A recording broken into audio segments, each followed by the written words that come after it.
Hey, bienvenue à un nouvel épisode du podcast RPM. Je suis assez content de vous retrouver. Mon nom est Samuel Tremblay-Michaud et j'ai le bonheur aujourd'hui de recevoir Sylvain Raymond. Sylvain, c'est un journaliste automobile avec 22 ans d'expérience dans le domaine. 22 ans, c'est presque mon âge, là, fait que ça vous donne un peu l'idée.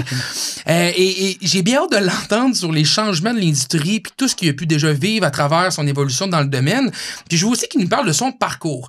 Parce que tu sais, oui, Sylvain, il y a un parcours qui est différent, qui est pas pareil. Puis ça, on vous dit souvent, mais quand on est journaliste automobile, on a aussi un parcours qui est très atypique. Puis je pense que lui de Sylvain aussi l'est.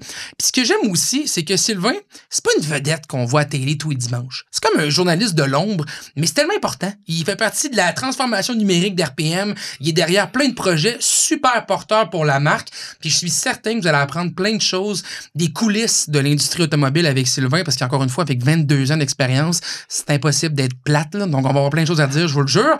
Juste avant de me lancer dans les festivités, je tiens, et comme à chaque podcast, à dire un gros merci à Automobile en direct qui présente la première saison du podcast RPM. Merci Automobile en direct, c'est grâce à vous qu'on est là. Grâce à vous aussi qui écoutiez, hein, c'est grâce à vous, là. Merci d'être là. Chaque semaine, vous êtes de plus en plus nombreux à l'écouter, le podcast RPM. Puis ça me fait chaud au cœur. Je suis assez content de vous savoir avec nous. Donc, merci d'être à l'écoute. Et juste avant de se lancer, bien, je vous invite à écouter le défi que j'ai lancé à Samuel Lessard pour automobileendirect.com.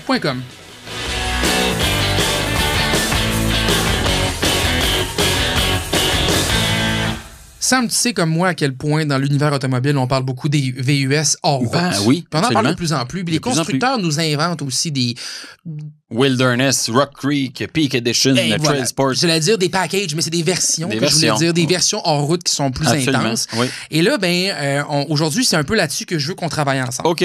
J'ai pas besoin d'avoir un monstre de capacité hors route. OK. Je pars un véhicule qui peut monter le Kilimanjaro. OK. Ce que je veux, c'est un VUS capable, un VUS qui va avoir une certaine aisance dans le bois pour aller au chalet, dans un chemin de zec, des choses comme ça, mais qui est aussi confortable dans la ville. OK, quand même. Qui peut être au quotidien, là, je ne vais pas sacrifier l'intérêt de mon produit parce qu'il est hors route. Tu sais que les constructeurs automobiles, ils se fendent le derrière pour arriver avec des véhicules de même. Ben, au prix qu'ils demandent, je suis un client exigeant, mais qui demande la moindre des choses. Puis ton budget? 35 000. 35 000, OK. 35 000 dans l'usager. Je veux un VUS capable, mais aussi agréable dans le quotidien. OK. Fait que je vais mettre un budget, mettons, de 32 500 à 37 500 là, pour se donner c'est correct. à être près de ton 35 000. Tu vois, on a quand même 87 résultats malgré tout. Je vais regarder...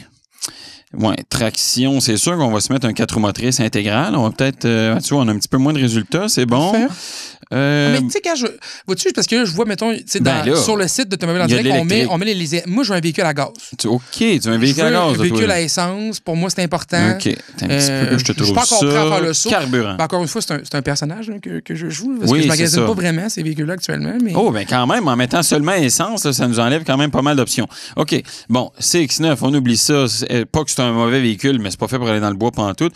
Un Santa Fe Urban. Bon, il y a un petit look un peu noirci, mais disons que c'est peut-être pas... Urban, c'est pas vraiment ce que je recherche de toute façon. Là. Non, ça serait plus wooden que tu voudrais, toi. Ou trailin'. Bon. On a du Jeep Grand Cherokee, on a du Volvo XC60. Ouais, Jeep Grand Cherokee Limited 4 roues motrices, si 2021, ça pourrait avoir de l'allure, ça. 80 000 kilos. La fiabilité de ça, tu sais, je sais que c'est... Ben là, ça doit être un 3.6 qu'il y a là-dedans, à ce prix-là. On va regarder ça. Ouais, 4 roues motrices, 3.6. Ben, bon, du Pantestar qu'on connaît bien. Ben oui, qui est je veux dire, un moteur qui est, comme tu l'as dit, bien connu, qui est bien répandu. Il est là depuis longtemps, là. C'est un âne. Il est là depuis bien, bien longtemps. Même des fois, on dit à Chrysler, coudon, ce serait peut-être temps que vous arriviez avec d'autres choses. Mais en même temps, c'est un véhicule c'est un moteur qui est fiable. C'est ça, qui fait le travail. Ça allait vraiment bien, ça, dans un Jeep Grand Cherokee. Fait que oui, c'est une très bonne option, mais puis honnêtement, c'est un peu là que je voulais m'en aller.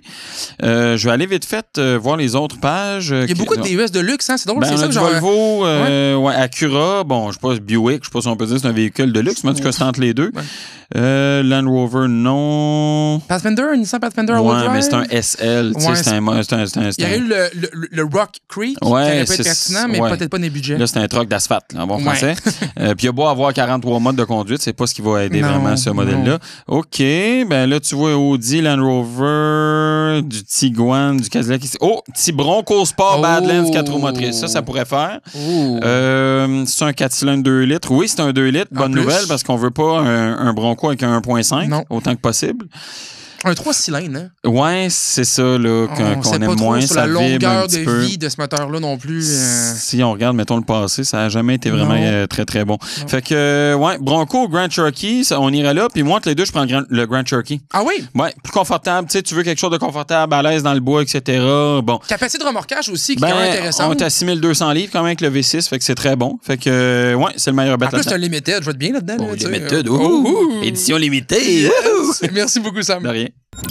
C'est le moment de lancer notre belle discussion avec mon invité Sylvain Raymond. Bonjour Sylvain. Monsieur Samuel, c'est un plaisir d'être avec toi. Je tiens à t'avouer aujourd'hui, je vais être plus professionnel que d'habitude parce que c'est quand même mon boss qui est devant moi. Je trouve ça quand même important là, d'avoir l'air. Ton 3 mois n'est pas passé. Hein? Oui, c'est ça, exact. Faut que je passe ma approbation. Moi, là, non, mais blague à part, merci d'être là. Écoute, je sais que tu es très occupé, justement, on travaille ensemble, donc je vois un peu ton horaire, puis je sais que ça bouge beaucoup. Tu sais, Sylvain, tu fais plein de choses, OK? Puis là, on va en parler aujourd'hui, puis je veux l'établir parce que tu as vraiment un parcours qui est assez particulier, là. Tu as ton parcours à toi. Puis j'ai envie de te parler un peu de ta deuxième carrière que tu fais aussi, parce que tu es journaliste automobile, tu es journaliste nautique aussi pour l'émission qu'on fait chez Torque Productions qui s'appelle Zone Adrénaline, qui est une émission spécialisée dans tout ce qui est VTT, bateau, Sea-Doo et compagnie. Et tu es aussi mère. Mais pas mère de famille, mais t'es mère de village. Écoute, parle-nous-en un peu. Pourquoi t'es mère? Ben, c'est ça. Tu vois, j'étais pour t'as nommé un peu tous les chapeaux que j'ai. J'avais pas pensé à celui de mère, mais effectivement. Mais pourtant, moi, lui, c'est lui qui me fait le plus sourire. Ah, ouais.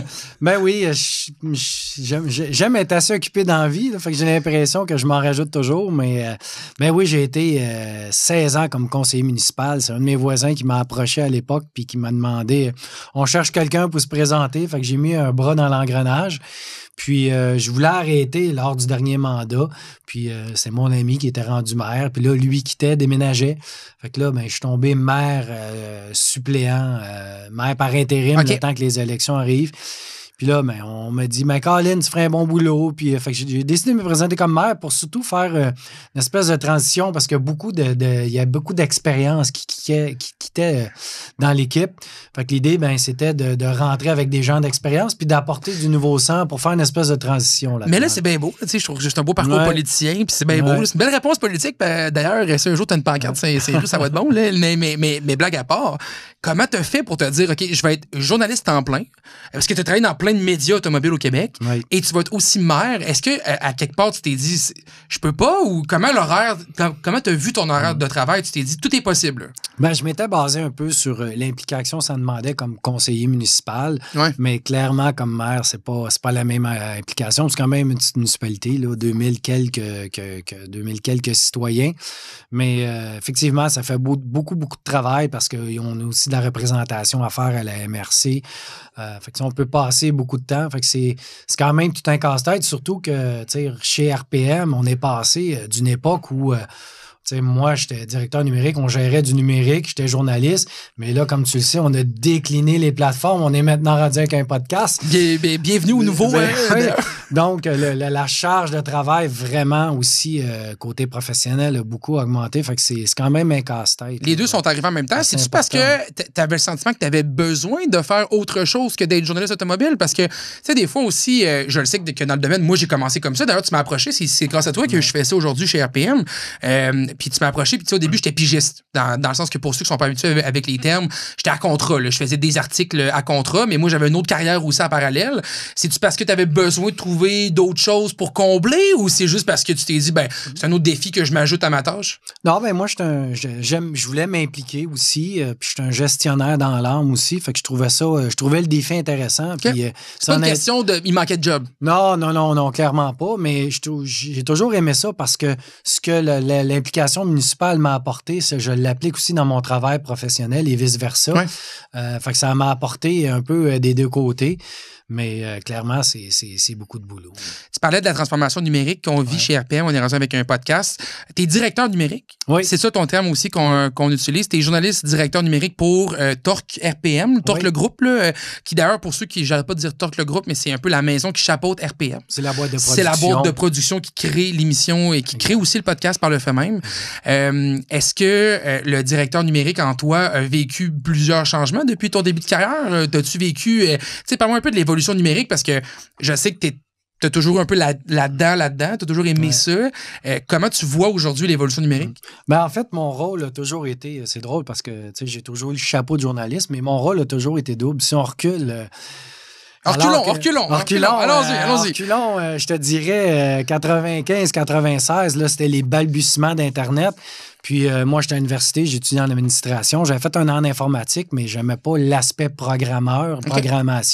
Fait que le champ, peut-être pas pour moi. Fait que j'étais allé en administration. Puis t'étais déjà amateur de voiture déjà à l'époque? Oui, c'est ça. Moi, j'étais un gars de pick-up, d'automobile. Puis mon background, c'était beaucoup... J'aimais beaucoup l'audio d'auto. Là. Je passais mes soirées à défaire mon auto, à monter des gros systèmes de son. OK, nice! Fait que bien avant l'époque du tuning, je te dirais. Fait que j'aimais l'automobile. Puis concours de circonstances, je me suis pointé chez une petite compagnie qui commençait dans l'Internet, qui s'appelait NetGraph. Puis eux autres avaient lancé La Toile du Québec. C'était le premier portail québécois, qui était un répertoire de sites web québécois. OK. Puis moi, j'étudie dans l'administration. Fait qu'ils disent, écoute, on est déjà 4 administrateurs, mais on lance un nouveau site qui s'appelait Megalogiciel, qui est un répertoire de logiciels à télécharger, démos de jeux. Puis ils disent, on cherche quelqu'un pour s'en occuper. Fait que, go. Fait que j'ai commencé là à temps plein à 22 ans, 23 ans. Puis, ils m'ont lancé un livre d'HTML. Ben maintenant, il faut que tu apprennes aussi l'HTML. Fait que rapidement, j'ai commencé à créer du contenu numérique, mais à gérer aussi, faire du développement de site web. Fait que ça m'a apporté rapidement ces deux chapeaux-là. Puis, de fil en aiguille, cette boîte-là est devenue en bourse. On s'est ramassé quelque part sous le giron de Québécois parce qu'on avait fusionné avec Vidéotron Infinité. OK, ça a grossi. Là, et là, c'est devenu très gros. Puis on s'est ramassé fusionné avec en fait Québécois. Puis eux autres avaient plein de propriétés numériques sous le chapeau de Canoë. Et là est arrivé l'éclatement de la bulle techno où nous, on s'est fait absorber par Québécois, mais l'entreprise perdait genre 1 million par mois à peu près. Là. Fait que Québécois, quand ils ont ouvert les livres, c'était la catastrophe. Puis là, Québécois, ils coupaient dans le numérique. Fait que moi, j'ai vécu des époques où on a reçu tous un courriel, puis il y en avait la moitié qui coupait, puis la moitié qui pouvait rester. Puis moi, ce qui m'a toujours sauvé, ça a été mon double chapeau, justement, de créateur de contenu, mais aussi de gestionnaire. Puis Québécois, il y avait sous le giron le site web qui est autonet.ca, qui était le site automobile. Je m'en ai te lancer là-dessus, parce que là, l'automobile, à un moment donné, je comprends bien les HTML, là, mais ça. là, à un moment donné, si t'aimes les autos, tu voulais aller vers là aussi. Ben oui, puis nous, le portail allait bien. Autonet avait été créé au Canada anglais, puis au Canada français, il y avait une page avec à peu près pas de contenu. Puis moi, j'allais voir Auto 1, 2, 3, qui à l'époque était la référence des sites web automobiles. Puis là, je voyais à un moment donné, les autres sites commençaient à générer des profits, mais les deux qui généraient des profits, c'était Réseau Contact, le dating, bien entendu. Puis, l'amour, c'est toujours payant. L'amour, ça marche tout le temps. Mais l'amour des voitures aussi. Ben, c'est exactement. T'as-tu vu la belle passe à la palette? C'était incroyable. Puis Autonet allait bien, puis j'avais dit au président de NetGraph à l'époque, de Canoë, je dis, Colin, j'ai dit, Autonet va bien, tu sais, puis je l'avais déjà demandé à 2 reprises de prendre la gestion de ça à l'époque, puis non, ça marchait pas. Fait que moi, j'ai appris dans la vie, never give up, là. Fait que je dis Hugues Simard à l'époque, je dis, hey, crime, Hugues Simard, j'ai dit, Autonet va bien, il dit, ouais, le board, il faudrait qu'on mette des efforts, mais j'ai pas de budget. J'ai dit, donne-moi la charge de ça, puis on s'en reparlera après du budget. Fait que j'ai pris la charge d'Autonet. Puis, fait que moi, j'ai pas commencé dans le domaine avec quelqu'un qui m'a embauché dans un média puis qui m'a ouvert les portes. Là. Moi, j'ai commencé comme ça, puis je dis à la blague à un collègue, je dis, bon, master, je vais commencer à essayer des véhicules, il n'y a rien de moi, là. Fait que j'ai pris le téléphone, commencé à trouver le numéro de téléphone des PR, mais à l'époque, Internet, là, t'étais rien, là. Comparé aux journaux, la TV, t'étais en dessous du tapis, là. Mais là, je veux juste bien comprendre, OK? Là, Sylvain Raymond, le journaliste de 22 ans d'expérience, toi, tu t'es lancé un peu dans une affaire de site web, t'as vu un site Internet de voiture, il n'y avait pas une saine affaire avec ça. mais tu t'es dit, moi, je me lance là-dedans, puis je vais le faire vivre à moi tout seul. Ben, en fait, il y avait de l'argent. Le portail Autonet faisait de l'argent. C'était un des plus rentables du portefeuille Canoë, mais il n'y avait pas personne au Québec qui s'en occupait. Il était géré au Canada anglais. C'était juste en anglais. En anglais, au Québec, il y avait quelques petits textes traduits qui se mettaient en ligne, mais personne ne s'en occupait pour l'alimenter puis lui donner vraiment une personnalité. Tu as quand même pris un gros risque pareil. Tu t'es dit, moi, je vais rentrer, parce que là, à cette époque-là, il y avait déjà les ténors des médias automobiles qu'on connaît déjà. Là. Il y en avait plein déjà. RPM existait déjà aussi. Ben, RPM en émission de TV, pas en numérique. En numérique, il y en avait très peu. Même le guide de l'auto, t'étais pas numérique à cette époque-là. Là. Fait que t'étais quand même avant-gardiste au niveau du numérique. Fait que moi, j'ai pris le site web, puis écoute, j'ai fait mes propres contacts. Mon premier véhicule d'essai qui était un Ford Ranger 2002. Oh yeah! C'est la PR de Ford qui m'a prêté un premier véhicule. Puis là, tu dois t'en souvenir. En plus, t'es un gars de pick-up, tu dis. Je me souviens tout de ça. J'avais été jouer au paintball avec des amis. avec le véhicule d'essai. Mais t'avais pas joué au paintball avec le camion, là? Ben non, on était dans le parking, dans le stationnement. Mais fait que ça a été une première expérience. Puis. Ce moment-là, ça devait tellement être quelque chose. Oui, t'étais fier de toi. C'était spécial, je comprends. Puis là, j'avais beaucoup de noms. Fait que, là, nous autres, dans la famille québécoise, il y avait le journal 24 heures qui était donné dans le métro. Fait que là, j'étais allé cogner à la porte. Voulez-vous une chronique auto? Fait que là, mes chroniques se sont ramassées dans le 24 heures. Oups, là, soudainement, ça a ouvert des portes, même si mes textes en numérique avaient plus de portée en bout de ligne. Et là, le gros deal du siècle, je m'en vais voir à TVA Publication. Et là, je ramasse la chronique auto dans le 7 jours.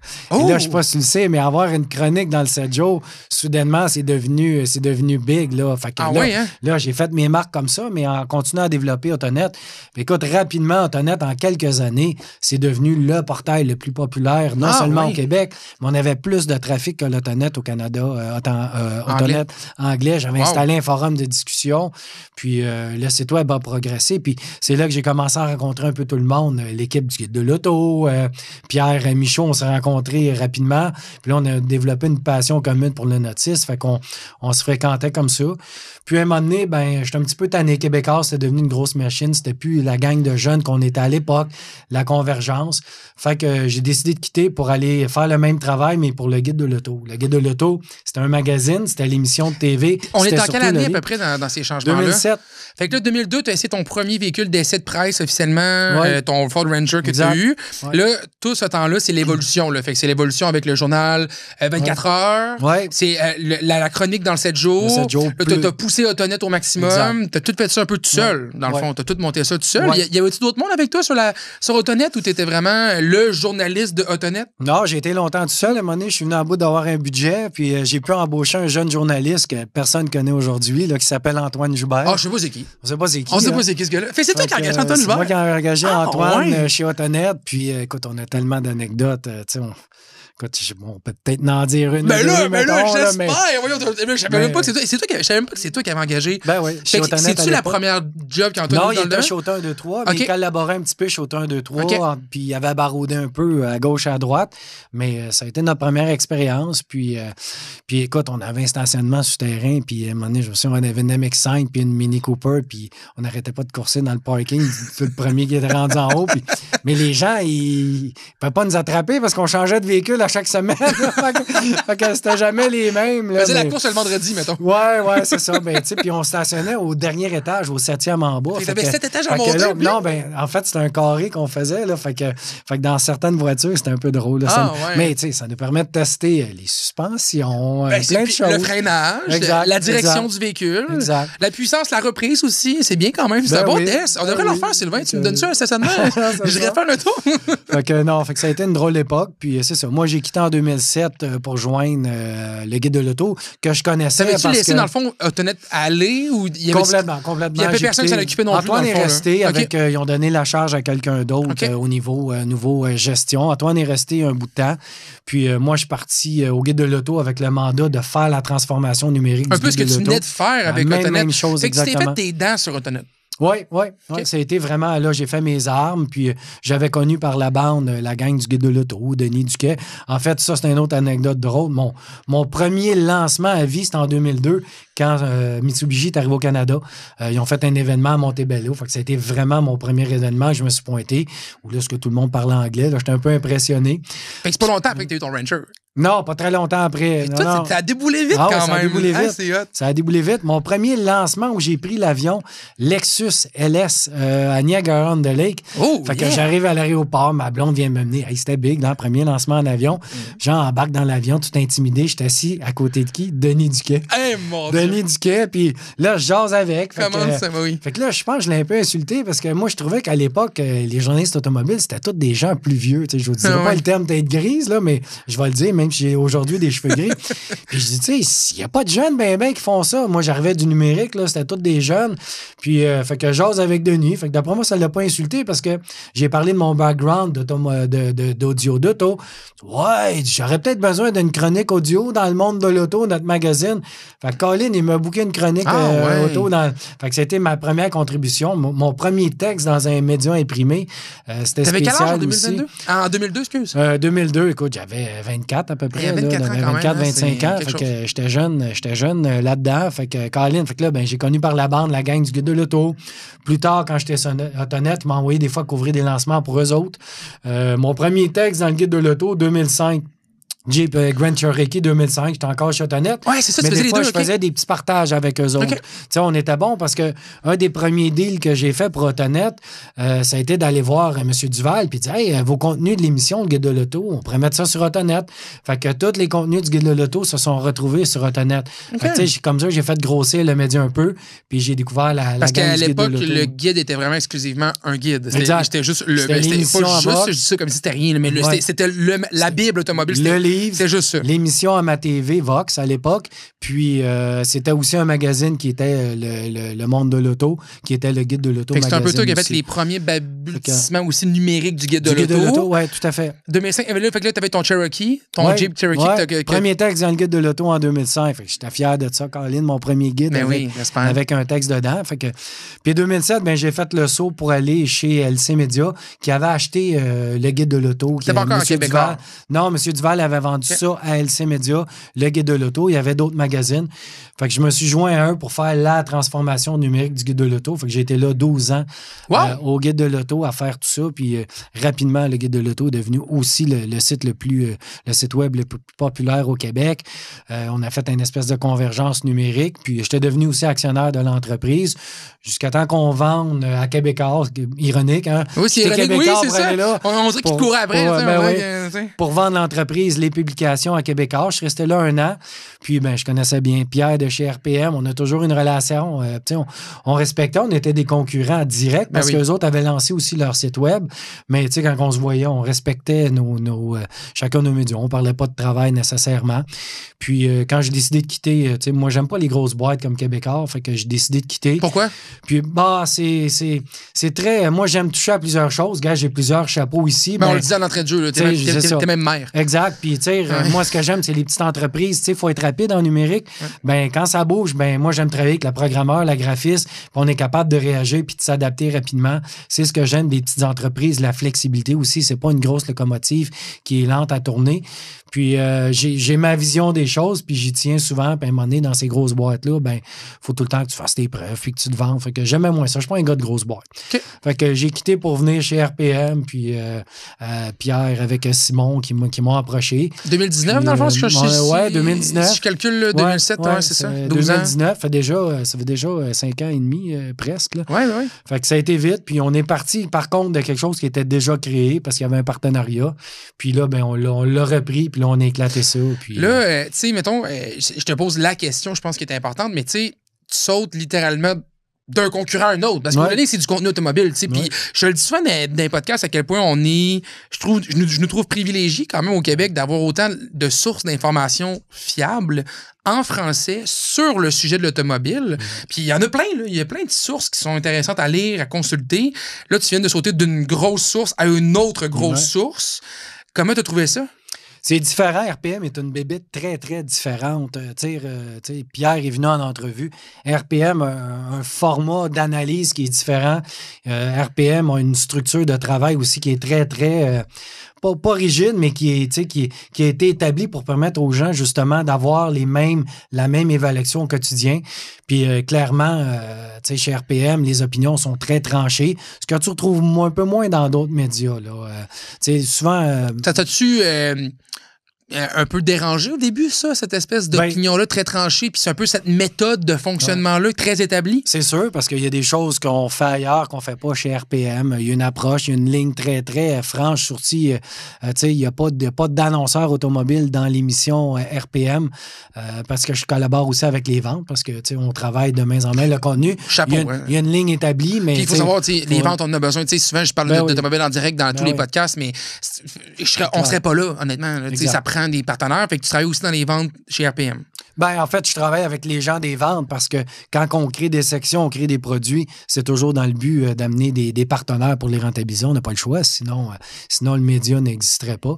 Mais oui, c'est clairement une entreprise qui est différente, qui est similaire en termes de contenu. Fait que oui, ça a été une adaptation, mais c'est une belle entreprise. Puis, la force de l'émission, c'est un joyau qui a permis de faire lever le numérique. Le numérique, c'est une chose, mais d'avoir l'émission fort, de jumeler ça, le numérique sert à amener des gens à l'émission, mais l'émission sert aussi à amener des gens au numérique. Et maintenant, toutes les plateformes, parce que cette année, on en a développé beaucoup en réseaux sociaux, également avec le podcast. Oui.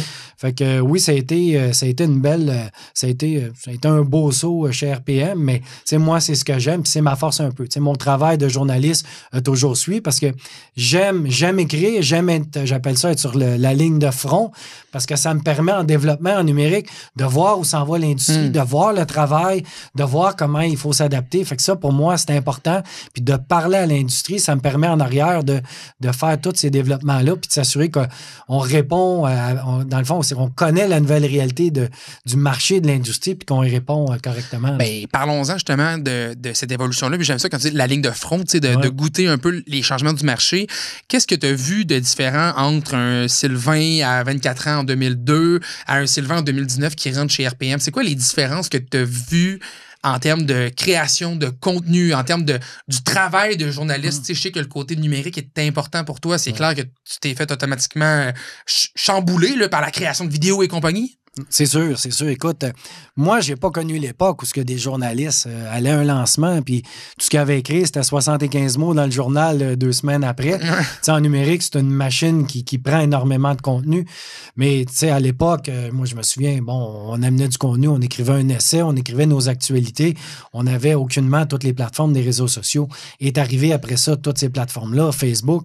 Aujourd'hui, le travail est rendu énorme. Là, on a pris une plateforme qui était le numérique, qui est un monstre, puis là, on l'a décliné, tu le sais. Tu le sais aujourd'hui. Je le fais tous les jours maintenant. Là, donc, oui. Il faut décliner tous les contenus sur toutes les plateformes. Oui.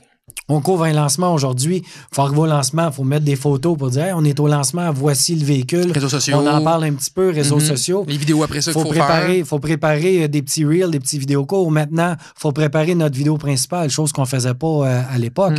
Ça prend la vidéo, ça prend un texte. Quand on est sur la ligne de front, on essaie d'aller chercher des informations pour écrire des actualités supplémentaires. Le travail de journaliste a décuplé. Puis avant, il fallait savoir écrire. Maintenant, il faut savoir écrire. Il faut être capable de faire du vidéo. Il faut être capable de faire ton montage vidéo. Il faut être photographe. Il faut être bon journaliste pour aller détecter l'information. Fait que l'expertise demandée, puis on le voit aussi, il y a des jeunes journalistes qui réussissent. On voit qu'il y a des journalistes qui ont peut-être plus de difficultés à s'adapter à ça. Fait que c'est vraiment devenu scindé. Puis il faut s'adapter pour être capable de rejoindre les gens partout où ils sont. C'est un peu ce qu'on a fait cette année, surtout cette année avec RPM. RPM avait une très bonne notoriété en télévision, mais auprès de gens peut-être plus âgés. On entendait souvent « Ah oui, mon père vous écoute souvent. » Puis on veut casser ça. On veut casser ça. En numérique. Mais à vrai dire, on veut que les pères continuent d'écouter, mais on veut juste que tout le monde écoute. Exact, c'est ça, exact. Fait qu'il faut que la marque s'adapte. On s'est adapté en numérique. Maintenant, la marque doit s'adapter en réseaux sociaux, puis en podcast et partout. Puis moi, j'aime ça parce que c'est vraiment des défis. Puis on est capable de vraiment d'adapter la marque. On a un format en télévision qui est très sérieux. Comme ça, en numérique, c'est un autre format. En podcast, c'est beaucoup plus léger. Puis moi, ce que j'aime, c'est que les gens sont capables de choisir de découvrir. Ben oui, puis de découvrir tous les acteurs d'RPM d'une manière différente d'un média à l'autre. Écoute, c'est pas que tu m'amènes sur un sujet justement sur tous les acteurs, mais avant qu'on aille là, mettons que je te repose la même question que je viens de te poser. Les différences que tu as eues entre 2002 et 2019 quand tu es arrivé chez RPM, la transformation numérique, être au front. Aurais-tu fait la même carrière si au début de ta carrière, tu aurais eu la même quantité de charge de travail. Ce qui veut dire que tu commences dans l'industrie, puis là, faut que tu sois bon en vidéo, faut que tu sois bon en photo, faut que tu sois bon en texte, faut que tu sois bon en réseaux sociaux. T'aurais-tu eu la même fougue, selon toi, ou t'aurais fait, allez, un peu, là, maintenant, ça en est pas mal, là. Ouais, je pense que oui. Moi, j'étais un peu un bourreau de travail, Ouais. là, puis j'aime ça, puis j'aime ces changements-là, puis en fait, j'aime pas faire juste une seule chose, puis c'est un petit peu pourquoi je suis parti des grosses entreprises, parce que tu deviens spécialisé dans une chose, puis là, t'as tellement des grosses équipes que faut que tu demandes un post-it pour aller chercher, quasiment tu demandes un formulaire pour aller chercher un post-it. Là. Ouais. Fait que tu sais, moi, j'aime toucher à beaucoup de choses, puis moi, j'aime découvrir des nouveaux logiciels, un peu tout. Fait que tu sais, je pense que oui, parce que j'aime un peu cette latitude-là. Puis justement, comme tu l'as mentionné, ça fait 22 ans que je fais ce métier-là. Mais oui. Ce qui m'a permis d'encore aimer ça, c'est que ça allait évoluer. C'est qu'en 22 ans, je fais jamais la même chose. Si ça avait été ça, tu sais, j'ai fait le développement numérique d'Autonet, le guide de l'auto, maintenant RPM. Le site web d'RPM, oui. Exact, ça aurait été répétitif. Mais ce qui fait, c'est qu'à chaque fois, ça a été différent. Une fois, c'était basé sur un livre.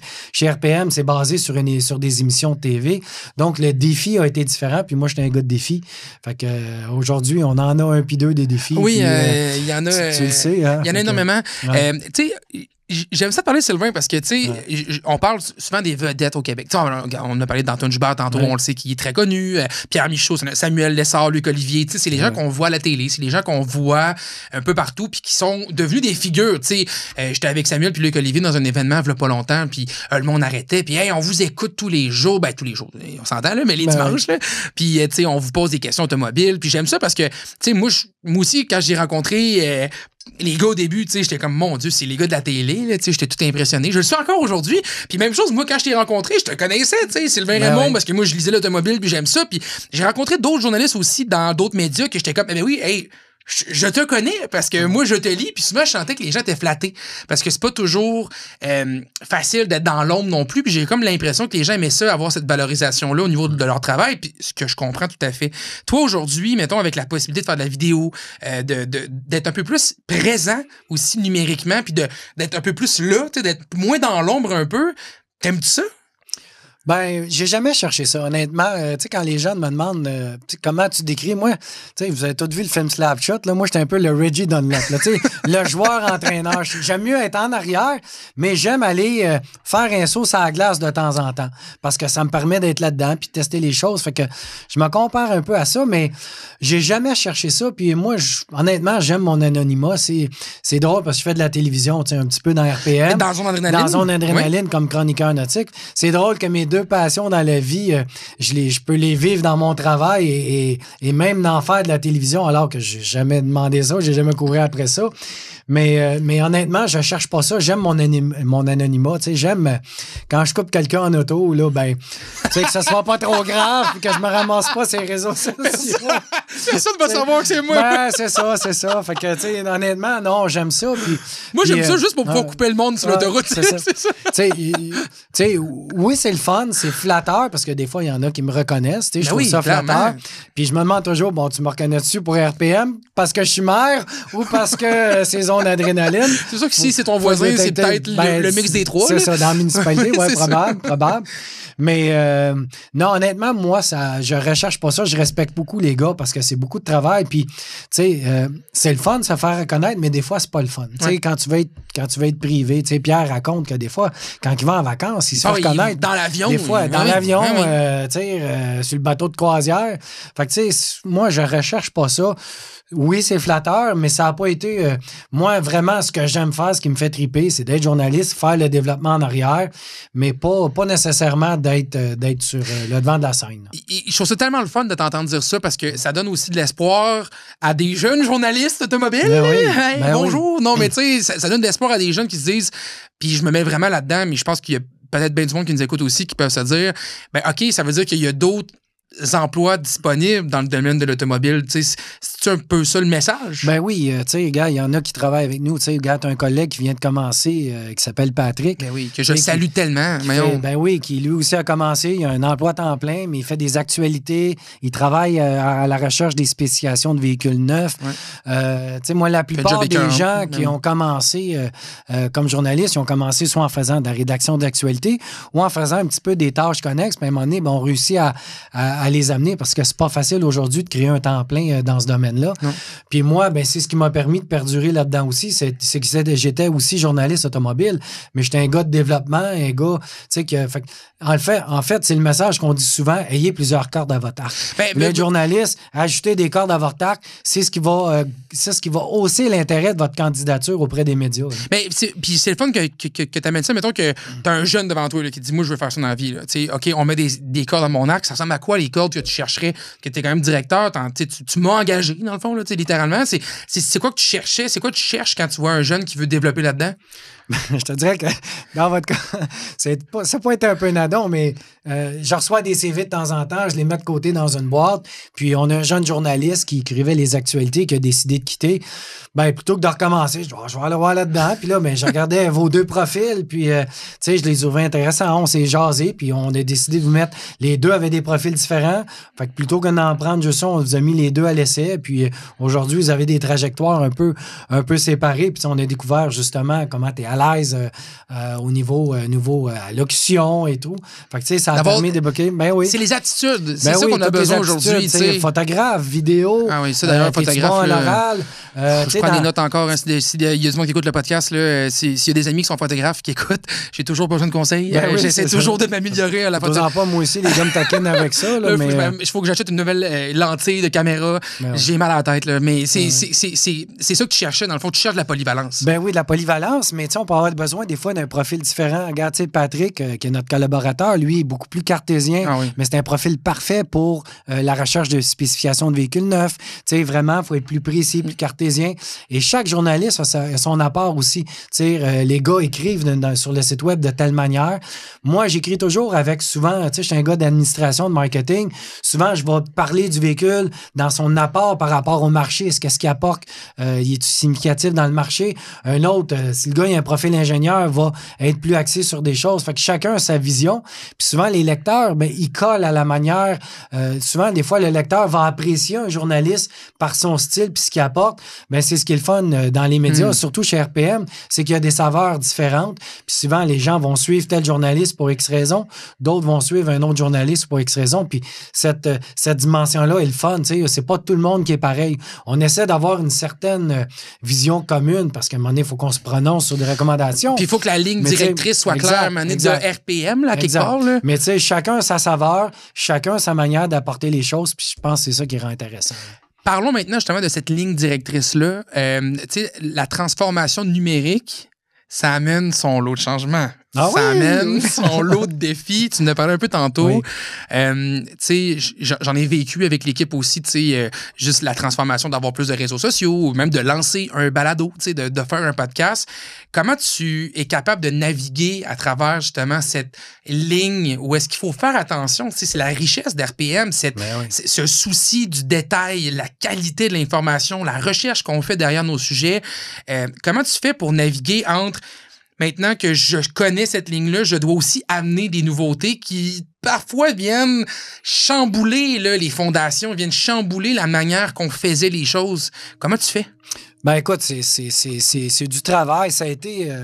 l'équipe l'a vécu avec le développement d'un site web, point. Parce que, le site web est un nouveau média. Puis quand je suis arrivé, il faut adapter chacun de ces médias à la réalité de son marché. Donc, tu ne peux pas prendre nécessairement ce qui est l'émission de TV puis la transposer, il faut l'adapter. Le défi, c'est toujours de l'adapter en gardant l'ADN, mais de faire que ça va fonctionner dans ce média-là. Et c'est pas toujours facile. En numérique, ça a été un petit peu facile, mais en réseaux sociaux, là, on tombe dans une table parce que les réseaux sociaux, c'est beaucoup du divertissement. RPM était très, très analyse cartésien. Comment aller intéresser les gens qui s'intéressent un peu plus au divertissement, tout en passant le message de RPM. C'est là que c'est un grand défi. Puis, on a beaucoup de discussions. Tu le sais à quoi peuvent ressembler nos réunions de contenu le mardi. Mais ça brasse. Ça brasse. Non, mais on va le dire, ça brasse. Ben oui, ça brasse. Ça brasse parce que pour elle, on vient shaker le cocotier. J'aime ça, cette expression-là. Mais... Ben oui, moi, je dis, on shake les colonnes du temple. Mais oui. Puis, c'est beaucoup plus beau que shaker le cocotier. Ben, plus beau. c'est ça, on ébranle les colonnes du temple. Puis Pierre, l'équipe, surtout Pierre, tu sais, qui l'a avoué dans son podcast, lui, l'époque numérique. Fait que tu sais, mais je pense que ça vient avec de l'explication des résultats, mais beaucoup d'explications. Tu sais, souvent, moi, je prends le temps de montrer à l'équipe. Tu sais, des fois, bon, un exemple, l'équipe souvent pensait que aujourd'hui, les gens arrivent encore sur l'accueil de RPM, vont dans la section actualité, naviguent, ils vont voir. Puis là, je leur explique que c'est plus comme ça aujourd'hui. Ben écoute, je peux penser que les gens qui nous écoutent actuellement vont tous être d'accord. Il y a personne. C'est très rare. On cherche un sujet précis ou on va tomber sur un sujet qui va nous intéresser. Exact. Ou tu l'as cherché dans Google ou tu l'as cliqué sur Facebook. Donc, la vision d'RPM que les gens ont, c'est la page qu'ils lisent. C'est pas la vision globale de faire attention, de balancer tous les véhicules qui sont sur la... Fait que c'est des changements comme ça qu'il faut apporter. Mais oui, c'est des clashs par rapport à ce qui était RPM. Il faut les amener, les adapter, mais il faut que l'entreprise faut que l'entreprise évolue avec ça. Mais le défi, c'est de garder l'ADN de RPM. Mais c'est un défi, mais je pense qu'on les réussit bien. Des fois, on est un petit peu à côté. Pierre nous le rappelle bien. Mais je pense que l'équipe a fait du bon boulot. Puis le podcast en est un nouveau également. Là. On s'en va dans un champ, dans une direction qui n'est pas du tout RPM comme on le connaît. Mais moi, je trouve ça intéressant que les gens puissent connaître les acteurs de RPM, comment ils sont, comment Pierre il est. Puis ça va permettre aux gens surtout de s'identifier à la marque, aux gens. Et là, lorsqu'ils vont regarder l'émission de TV, ah oui, maintenant, ils font ça comme ça, pour ça. Puis c'est vrai, Samuel m'a dit telle chose. Donc, ça va amener, c'est un peu la parallèle que je fais souvent avec l'émission sur Netflix, sur la F1. Ça l'a amené à la F1 des gens qui ne la regardaient pas, qui ne s'y intéressaient pas parce que ça allait une vision différente. Mais c'est ce qu'on tente de faire, c'est d'amener une vision différente de RPM et les gens vont regarder l'émission avec un autre œil. Avec un autre angle. Puis j'aime aussi, justement, les gens qui écoutent le podcast, c'est tellement du monde agréable aussi à échanger. J'aime tellement ça. On a des commentaires, les gens m'écrivent aussi. Pas toujours pour me dire qu'ils aiment ça, là, puis je trouve ça correct. Des fois, on vient de challenger des éléments, mais ce que je ressens aussi, c'est que, puis ceux qui écoutent, encore une fois, merci d'être là, parce que c'est grâce à vous qu'on peut le faire, ce podcast-là, mais c'est grâce à vous aussi qu'on peut développer cette relation-là avec vous. Est-ce qu'on a envie de s'ouvrir plus aussi? Oui. Parce que, tu sais, montrer les dessous de l'industrie, c'est pas toujours évident.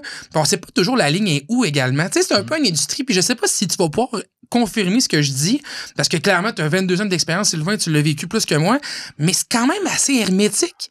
C'est dur, des fois, on dirait, d'aller dans les coulisses de cette industrie-là. On dirait que c'est comme... On peut pas trop parler de tout ce qu'on veut. On dirait, là, c'est un sentiment, puis pourtant, RPM a toujours fait sa recette, a toujours dit ses affaires. Pierre a été très éloquent durant le podcast qu'on a fait ensemble. D'ailleurs, là, si vous voulez le réécouter, c'est le premier épisode qu'on a fait. Pierre a été très éloquent à quel point ça a été difficile. Il s'est fait poursuivre par des compagnies. Ça a été difficile de faire un média avec une honnêteté vraie en termes de critique. Puis je trouve qu'aujourd'hui, d'amener ce podcast-là, puis d'amener des nouveaux canaux de communication, ça reste autant difficile. Pourquoi c'est hermétique comme ça, selon toi, tu penses? Pourquoi c'est dur de juste vouloir ouvrir les coulisses de l'industrie automobile? Ben, en fait, je te dirais qu'il y a peu de médias qui s'y sont prêtés aussi. Tu sais, c'est très... les gens veut pas, c'est ça. C'est parce que les gens, ce qu'ils voient, c'est les articles d'essai, mais les coulisses... tu sais, il faut que ça se prête pour les montrer. Fait que je pense que le podcast est une belle occasion, justement, d'en parler. Tu sais, on aura l'occasion de reparler avec peut-être les gars, Samuel Le Collier, tu sais, c'est quoi notre vie? Tu sais, moi, je dis au monde que, moi, ça fait 22 ans que je change de véhicule à tous les lundis. Comment ça marche? Tu sais, comment tu sais, c'est qui bâtit votre horaire? Tu sais, des fois, je dis, on passe du coq à l'âne, là. On a ramené, tu le sais, on a ramené les clés d'un Hyundai Santa Fe pour prendre les clés d'une Lamborghini. Ben, tu sais, c'est du coq à l'âne comme ça. Fait que, d'ailleurs, cette vidéo-là a été super populaire sur mon plateau social. Ben oui, mais elle a amené beaucoup de discussions à l'interne. Hein? Non, mais parlons-en, tu sais. On parle qu'on sauve, justement, tu sais, dans cet côté hermétique-là. Ça, voici, c'est le genre de contenu qui était difficile. Je remets en contexte, c'est qu'effectivement, tu avais un Hyundai Santa Fe XRT en essai, que j'étais venu avec toi parce que je t'avais amené avec le Santa Fe chercher une Lamborghini. Puis, tu sais, c'est un moment qui est spécial, quand même, d'amener une Lamborghini dans les critiques. Puis, tu sais, le monde va nous dire, ouais, mais c'est pas une voiture que les gens achètent. Non, mais on est des amateurs de voitures, puis c'est le fun aussi des fois d'écrire un papier sur un véhicule exotique. Puis on n'est pas en train de le dire qu'on fait chaque semaine, c'est rare qu'on le fait. En même temps, pour du divertissement, ça reste intéressant.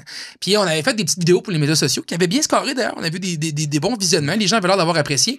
Mais là, on était peut-être, toi puis moi, un peu trop sur une ligne trop de divertissement. Ben, c'est ça. Puis là, écoute, on commençait notre saut un peu dans les réseaux sociaux. Fait que je pense si on monte de quelques mois, là, ça fait pas 4 ans. Cet été. Oui. Ben oui, puis tu sais, c'est le genre de choses que l'équipe faisait pas nécessairement avant parce que c'était pas dans un format TV non plus. Fait que tu sais, clairement, ça a amené une discussion importante parce que, tu sais, Pierre est le gardien de l'ADN de RPM. Là, on était vraiment dans du divertissement un peu plus poussé. Mais tu sais, d'un côté, c'est une anecdote que je raconte souvent aux gens, là, tu sais, que j'ai laissé les clés ma première fois, c'était les clés d'une Toyota Yaris pour prendre les clés d'une Lamborghini. Puis là, mais tu sais, tout le monde trouve ça drôle. Oui. Puis là, ben, c'est un peu d'imager en vidéo ce que je raconte souvent. Ben, on avait la chance de l'imager. Mais tu sais, ça fait partie des changements. Mais tu sais, c'est hermétique parce que il y a peu de tribunes pour parler un peu de l'arrière-scène. Là, je pense qu'on va en avoir quelques-unes. Mais tu sais, c'est pas facile non plus. Tu sais, il y a des choses qui sont plus difficiles. Tu sais, c'est difficile pour un jeune journaliste aussi. Tu sais, on parle d'intégrité. C'est difficile pour un jeune journaliste qui travaille pas pour un gros média d'être capable de dire tout ce que tu penses. Parce que tu le sais, tu commences dans le domaine, ben tu vas avoir accès à des véhicules de presse parce que, par exemple, dans notre domaine, il y a une relation entre les constructeurs et les journalistes que tu n'as pas toujours ailleurs nécessairement. C'est eux autres qui prêtent des véhicules. C'est direct. C'est direct. C'est eux autres qui prêtent des véhicules. Il n'y a pas d'intermédiaire vraiment. Non, exact. Puis c'est eux autres qui t'invitent des fois à aller au lancement. Fait que quand tu commences à essayer du véhicule, ben tu veux les essayer pour toutes les marques, puis tu veux continuer à les essayer. Fait que tu sais, veux pas... T'es amené naturellement à polir un peu tes essais parce que tu veux pas les fâcher. Fait que, tu sais, ça devient un peu complaisant. Et je sais, je l'ai vécu, là. Tu sais, quand je m'étais lancé ma petite chaîne YouTube puis j'essayais de faire mes affaires moi-même, mais maintenant, au début, t'as des voitures. J'essayais d'être critique du mieux que je pouvais. Mais si tu l'es trop, ben tu vas te faire barrer par un constructeur. Oui, exact. Mais en même temps, les gens, je sais qu'est-ce qu'ils veulent, c'est qu'on soit honnête puis qu'on soit vrai dans ce qu'on dit. T'sais. Exact. Fait que je pense que la plupart des constructeurs nous laissent faire notre travail comme du monde, je te dirais. Je pense pas qu'ils veulent trop contrôler. C'est leur job quand même de le faire un peu. Mais tu sais, quand tu as la chance de travailler pour un gros média ou pour RPM, ben là, ça te permet d'être capable de dire un peu tout ce que tu veux parce que Pierre est là pour les défendre. Sinon, c'est moi qui reçois les téléphones des gens de l'industrie à peu près aux 2 semaines. Mais tu sais, ça te donne cette chance-là. Puis, mais tu sais, c'est pas tous les médias qui sont comme ça. Là. J'ai des collègues qui, les médias, les défendent pas. Là. S'ils sont trop critiques, ben ils se font juste dire qu'ils iront plus à tel lancement parce que ces médias-là, souvent, vivent de l'argent des constructeurs automobiles, des publicités. Fait que, tu sais, c'est pas facile d'être intègre. Puis les gens, je pense qu'ils un peu trop soignent ce qu'ils disent plutôt que de le dire. Tu sais, si moi, je m'emmagasine un voyage ou une laveuse, puis je vais voir un expert, ben donne-moi l'heure juste, Colin. Si ça, faut pas que je l'achète, dis-moi-le. Donne-moi les raisons. Mais je veux pas acheter me faire une idée. Je veux pas acheter une laveuse qui va briser après 3 semaines. Là. Je veux une bonne laveuse. Ou je veux pas aller dans un club dans le sud où le parking puis la plage est dégueulasse puis que tu m'as embelli les choses parce que tu as une relation en arrière avec eux autres. Là. Fait que tu sais, c'est là qui est difficile. Puis ça, tu es capable de le faire quand tu travailles pour un grand média, même si c'est pas le cas de tous les médias. Mais c'est ça. C'est pour ça qu'il y a beaucoup de complaisance. Puis là, on est à une ère en plus d'influenceurs, des réseaux sociaux, où ce que là, il y a à peu près plus d'impression, tout est beau, puis c'est juste de l'image. Mais tu sais, Pierre l'a bien dit, c'est là que souvent RPM, des boîtes comme RPM prennent tout leur sens, parce que les gens, à un moment donné, dans ce ils ont besoin d'une information pertinente pour s'acheter un véhicule, vers quoi ils se retournent? Ben, vers des médias comme RPM. Et c'est là que c'est important pour nous, en déclinant ça en numérique, de conserver cet ADN et surtout de ne pas le perdre, parce que sinon, on va se ramasser à faire ce que tout le monde fait.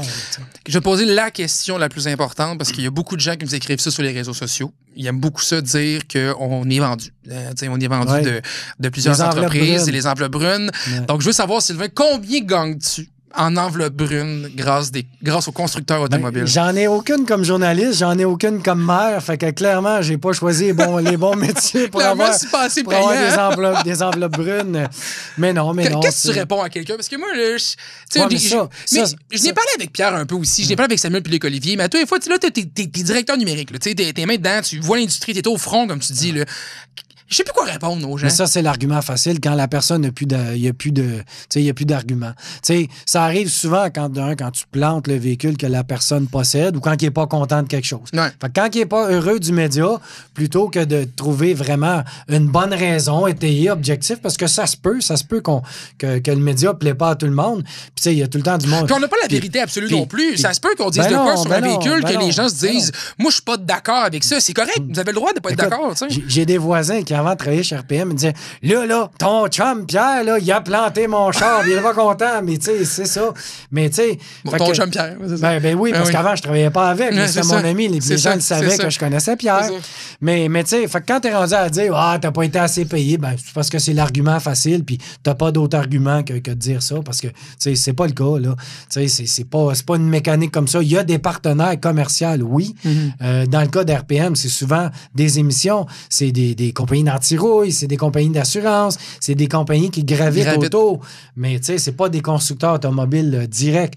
Même si des fois en numérique, tu peux en voir parce qu'ils achètent des bannières de publicité. Tu sais, il n'y a pas un journaliste automobile digne de ce nom qui est payé par un constructeur. On rentrera pas trop ensemble dans l'univers numérique des bannières de publicité sur les sites Internet, mais je trouve ça important qu'on en parle parce que des fois, ça arrive effectivement qu'on est sur le rpmweb.ca, une plateforme numérique que je vous invite à visiter. Ça arrive des fois qu'on voit une affiche, un panneau. Là, ça, c'est les espèces de petits rectangles qu'on peut voir sur le côté du site web ou sur le dessus du site web d'une compagnie automobile. Ça se peut que ça arrive, ça.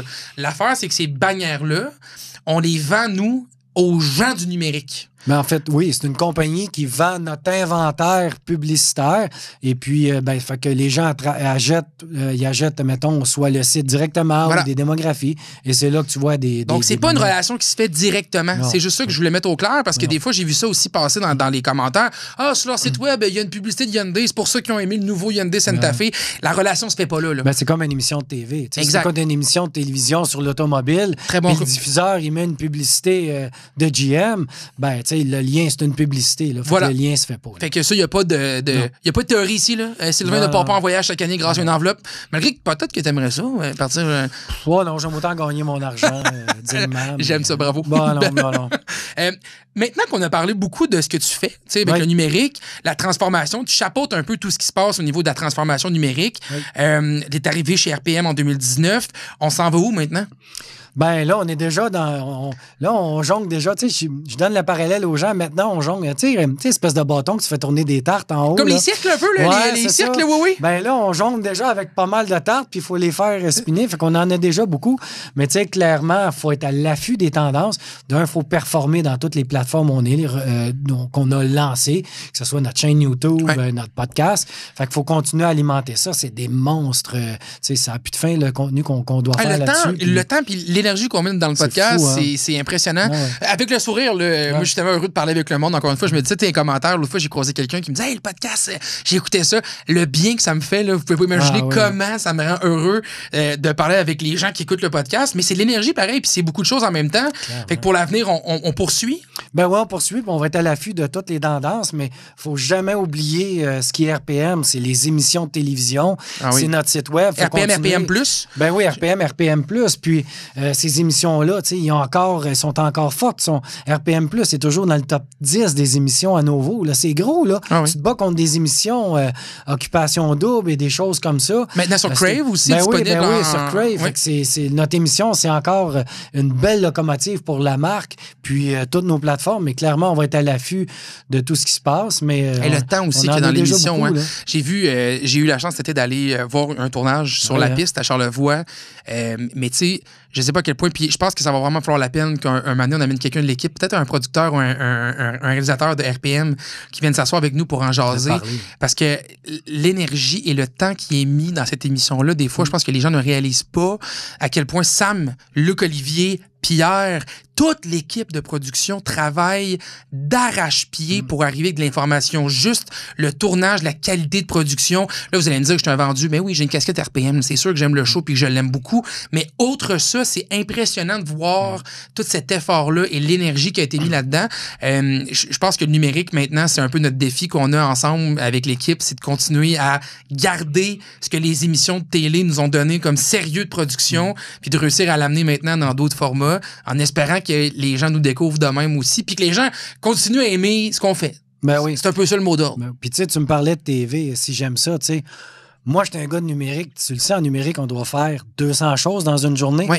En TV, tu n'en fais une pendant toute la journée. Puis c'est hyper... Tu sais, c'est hyper sérieux. Tout ce que tu fais a de l'impact sur les autres aussi. Exact. Fait que pour moi, à toute fois, je vais tourner pour l'émission. J'ai l'impression, pas de perdre mon temps, mais j'ai l'impression d'avoir perdu ma journée. J'ai l'impression que pour des fois un topo de 10 minutes, là, ça prend une journée complète, là, placer les choses. Puis c'est tellement un monde qui est différent du numérique. Fait que moi, j'étais un gars d'action, fait que je suis plus un gars de numérique. Mais on amène ce sérieux-là dans le numérique chez RPM. On essaye. Puis ce qu'on espère surtout, c'est que les gens apprécient ce qu'on fait. Ben oui, c'est toujours ça. Hey, Sylvain, j'aurais pu jaser avec toi encore pendant au moins 1h30. Ben oui. Puis on va refaire un moment donné, je veux qu'on se parle des systèmes de son, de l'audio. Parce que tu m'as dit que tu étais vraiment un tripeux d'audio au début du podcast. Et je lisais dernièrement, puis j'ai vu passer, mais dans le top 3 des choses que les acheteurs entre 18 et 35 ans vont regarder maintenant d'une voiture, il y a la chaîne audio. Les systèmes de son, c'est très important pour les gens qui achètent des voitures aujourd'hui. Pour plusieurs raisons. On écoute des podcasts, on écoute de la radio, on écoute les émissions, on écoute plein de choses dans nos voitures qui deviennent aussi des centres de divertissement maintenant que les écrans et compagnie. Puis je pense qu'on aurait un sujet à aller approfondir ensemble dans un podcast futur. Il faut qu'on jase de ça assurément. Merci Sylvain d'avoir pris le temps avec nous aujourd'hui. Plaisir. C'est un immense plaisir. On peut toujours te lire sur le rpmweb.ca. Tu fais plusieurs essais, tu fais des lancements de presse aussi. Donc on sait qu'on peut te rejoindre là-dessus. Et si les gens ont des suggestions numériques aussi, hein, tu sais, des fois, vous avez vu quelque chose que vous trouvez le fun, ça serait le fun qu'RPM fasse ça. Écrivez-nous, toujours. On a de la place. Via notre site web. Via le site web, rpmweb.ca, vous avez tout ça. De mon côté, je vous invite toujours à continuer d'écouter le podcast. Merci encore une fois d'être à l'écoute. Je veux aussi vous inviter à aller voir sur les différentes plateformes. Hein. On est sur Spotify, Apple Podcasts, YouTube, iHeartRadio et d'autres plateformes également, dont le rpmweb.ca. Merci énormément à Automobile en direct pour nous aider à faire ce podcast-là, encore une fois. Mais je vous remercie, vous, particulièrement, d'être à l'écoute. J'aime tellement ça, faire le podcast. Puis c'est grâce à vous que je peux le faire. Je vous aime. Je vous aime fort. À bientôt. Bye-bye. Le podcast RPM vous est présenté par Automobile en direct. Automobile en direct, ton auto, on le direct.